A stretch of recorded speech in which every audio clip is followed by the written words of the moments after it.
Karon atong hisgutan ang topiko nga tinuod o matuod nga iglesia. Daghang kayong iglesia or mga sekta or mga tinuuhan, mga simbahan sa tibuok kalibutan apan usa lang gyud diana ang gitukod ni Kristo. O kini niya dinhi nga presentasyon ato mapamatud-an kung unsa ang iglesia nga gitukod gyud ni Kristo.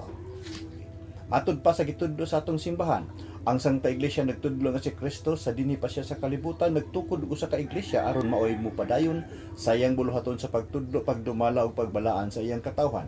Ug nga kini maila nato nga mao ang Iglesia Katolika. Og si Kristo nagbutang diha sa iyang iglesia og upat ka timaan, usa Santa, Katolika ug Apostolika, aron kini maila ni adtong mangita niini gikan ni adtong mga pundok nga tinukod lamang og tao.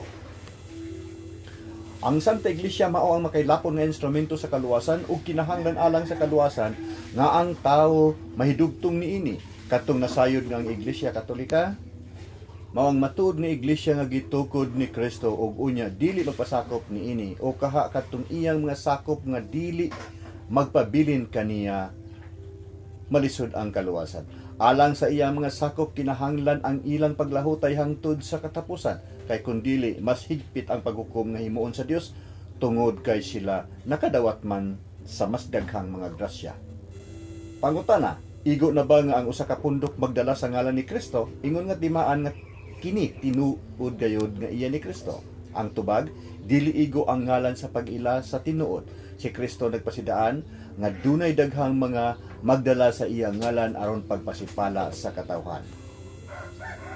Pagbantay kamo og ayaw kamo palimbong ni bisan kinsa kay sa akong ngalan daghan tawo ang muanhi nga mag-ingon ako ang Mesiyas ug daghan ang malimbungan. Mateo 24:4-5. Kay manungha ang mga mini nga mga Mesiyas o mga mini nga propeta, maghimo sila mga dagkong milagro o ang katingalahan aron pagpasalaag sa mga pinili sa Dios kon mahimo pa. Mateo 24:24.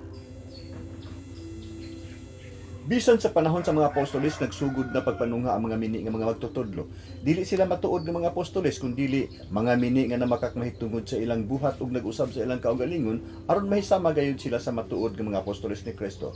2 Corinto 11:13. Pangutana, unsaon man nato pag-ila ang matuod nga iglesia? Ang tubag, dunay duha ka paagi sa pag-ila sa matuod nga iglesia.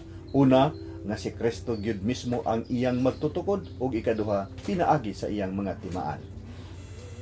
Ang pagtukod sa iglesia gipahibalo ng daan sa mga propeta. Sa panahon ini mga haria ang Dios magtukod og usa ka gingharian nga dili gayud malumpag. Daniel 2:44. Natuman kini sa pag-abot ni Kristo. Mateo 16:18-20. Ikaw si Pedro ug ibabaw ni ining bato tukuron ko ang akong iglesia ug bisan gani ang mga ganghaan sa Hades dili makabuntog niini. Mateo 16:18. Dinhi atong masabot nga ang matuod nga iglesia, una, tinukod ni Kristo. Ikaduha, gitukod kini ni Kristo diha ni Pedro ug sa iyang mga sumusunod isip makita nga pangulo. Ug ikatulo, nga ang iglesia mapadayunon og walay pagkahanaw. Nga ang Iglesia Katolika lamang ang naghupot niining tulo ka kwalifikasyon sa matuod nga iglesia. Sayon kaayong kapamatudan nga ang Iglesia Katolika tinukod ni Kristo gipamatudan sa mga referensya kon basahon sa mga kasaysayan nga walay gilabanan. Ania ang mabasa.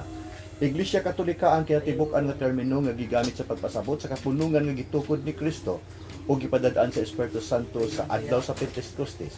Mao kini ang kapunungan sa mga magtutuo nga nagbusa sa obispo sa Roma ug busa gitawag usab kini og Romano Katoliko nga simbahan.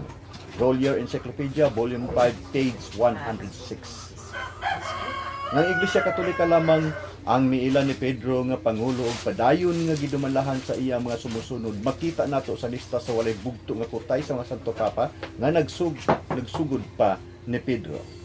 Si Pedro taga Betsaida o Galilea, prinsipe sa mga apostoles ug unang Santo Papa, nakapuyo sa unang panahon sa Antioquia ug nga nakapuyo sulod sa 25 ka tuig sa Roma, diin gipatay siya nga martir sa tuig 64 o 67 Anno Domini. World Almanac Edition 1963, page 298. Nga ang Iglesia Katolika dunay walay bugto nga kasaysayan nga mapaatras nato sa panahon sa mga apostoles diin gipamatud-an sa mga standard references. Usa kini kadili malalis nga kamatuoran nga ang bugtong iglesia nga nakasubay sa iyang kasaysayan ngadto sa panahon sa mga apostoles mao ang Iglesia Katolika, Encyclopedia Microbrett Volume 8 page 664. Bisan ang ato mga kaatbang sa pagtuo na pugo sa pag-angkon niini, bisan ang kasaysayan sa kalibutan nagpakita sa direkta nga kadugtungan sa panahon tali sa Iglesia Katolika ug sa mga apostoles, og kini muhatod sa paghukom nga ang Iglesia Katolika mao ang matuod nga iglesia nga gitukod ni Kristo. Pasugo, July to August issue 1998 page 6. Pangutana, unsa man ang mga timaan sa matuod nga iglesia? Tubag, ang matuod nga iglesia naghupot sa upat ka mga timaan. Una, usa o panaghiusa. Kini nagpasabot nga si Kristo nagtukod og usa lamang ka iglesia, dili daghan. Ug niining maong iglesia ana ang panaghiusa. Si Hesus nagampo, bala ang amahan, bantay sila diha sa gahom sa imong ngalan ug nga imong gihatag kanako. Aron sila mausa, ingon nga ikaw ug ako usa lamang. Juan 17:11. Nalakip niini kining mosunod. Letter A, kayusahan sa pagtuo nga ang tanan mga sakop nga nagtuo managsama nga pagtulunan.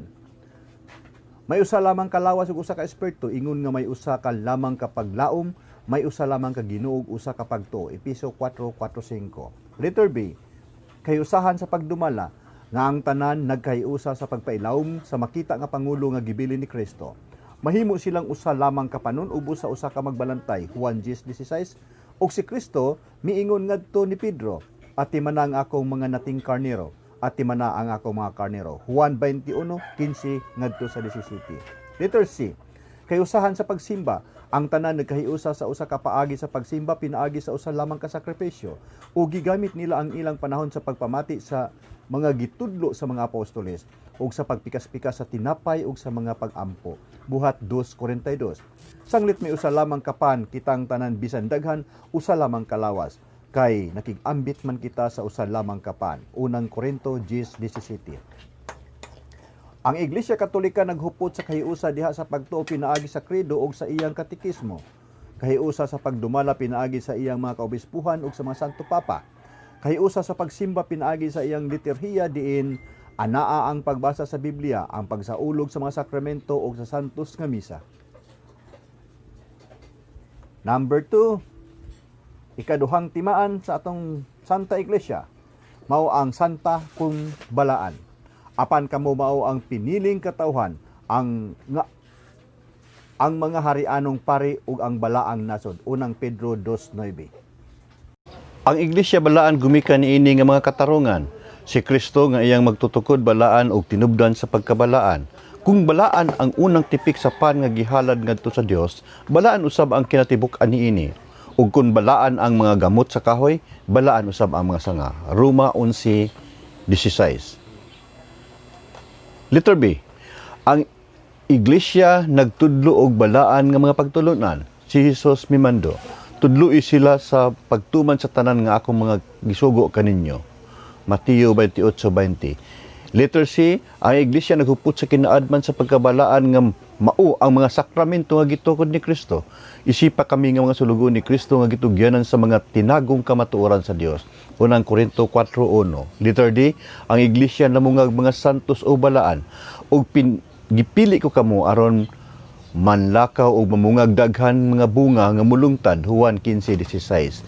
Wala isilikoy sa Santa Iglesia ang masalaypon niyang mga sakop tungod kay ang iyang misyon sama man sa misyon ni Hesus nga wala mo anhi aron sa pagtawag sa mga matarong kundi sa mga makasasala aron sila maghinulsol. Mateo 9:3. Ang ikatulong nga timaan sa tinuod nga simbahan mao ang Katolika kun makaylapon. Si Hesus mingon, busa panlakaw kamo ngadto sa tanang katawhan sa tibuok kalibutan ug himua silang akong mga tinun-an ug bunyagi sila sa ngalan samahan sa Anak ug sa Espiritu Santo ug tudloy sila sa pagtuman sa tanan nga akong gisugo kaninyo ug ginumdumi ako magauban kaninyo kanunay hangtod sa katapusan sa kalibutan. Mateo 28:19-20. Dinhi masabot nato nga ang pagkakatolika sa matuod nga iglesia. Letter A, Katolika sa dapit, panlakaw kamo ngadto sa tanan katawhan sa tibuok kalibutan. Katolika sa pagtulunan, tudloi sila sa pagtuman sa tanan nga akong gisugo kaninyo, ug letter C, Katolika sa panahon. Ako mag-uban kaninyo kanunay hangtod sa katapusan sa kalibutan. Ang pagkakatolika sa matuod nga iglesia dili absoluto tungod kay doon na may mga tao nga musalikway sa kamatuoran, kay wala man nila dawata o higugma ang kamatuoran nga makaluwas unta kanila. 2 Tesalonica 2:10. Kundili, moral nga pagpasabot nga daghang mga sakop kaniya sa umaabot nga mga adlaw ang bukid diin nahimutang ang templo mahimong labing taas sa tanan. Daghang kanasuran magambahan sa pag-adto didto. Isaias 2:2. Ang ikaapat nga timaan sa tinuod nga simbahan kun iglesia mao ang apostolika. Kini nagpasabot nga ang matuod nga iglesia adunay walay bugto nga kutay sa iyang mga pangulo nga nagagikan sa mga apostoles. Ang mga apostoles gihimo ni Kristo nga mga pangulo sa iyang iglesia. Gitukod kamo diha sa sukaranan nga mao ang nga apostoles. Episo 2:20. Ug sila gisuloban ni Hesus sa gahom sa pagpanudlo, sa pagdumala ug sa pagbalaan. Ingon nga gipadala ko samahan ako sa magpadala kaninyo. Juan 20:22. Apan taliwala sa mga apostoles gipili ni Kristo si Pedro isip mo'y labaw nga tigdumala sa iyang panon. Ikaw si Pedro ug sa ibabaw niining bato, tukuron ko ang akong iglesia ug bisan gani ang mga ganghaan sa Hades dili makabuntog niini. Ihatag ko kanimo ang mga yawi sa gingharian sa langit, ang imong gapuson dinhi sa yuta gapuson usab didto sa langit, ug ang imong hubaran dinhi sa yuta mahinubaran usab didto sa langit. Mateo 16:18-19. Busa ang mga apostoles nga gipadala ni Kristo nanlakaw ngadto sa tanang dapit, dili ingon nga mga tawo nga walay kadugtungan sa usag-usa, kundili ubos kanunay ni Pedro isip labawng pangulo.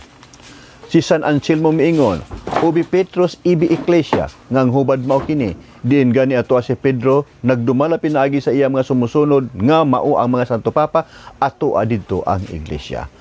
Og kadtong human sa pagtudlo, pagdumala ug pagbalaan, gipasa sa mga apostoles ngadto sa ilang mga sumusunod, nga mao ang mga kaobispuhan.